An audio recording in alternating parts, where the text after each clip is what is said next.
दिल थक चुका है मुस्कुराते मुस्कुराते। जब अंदर से सब कुछ बिखर चुका हो तो चेहरे पर हंसी भी बोझ लगती है।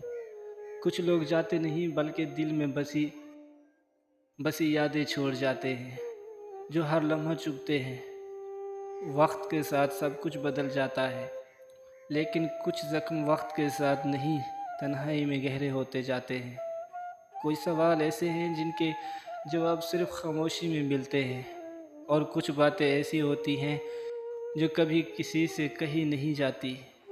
ज़िंदगी एक तोयल इंतज़ार बन जाती है, किसी के लौट आने का, किसी के समझने का, या फिर अपने आप को दोबारा छोड़ने का। मगर सच ये है कि कुछ टूटने के बाद कभी वैसा नहीं होता जैसा पहले था।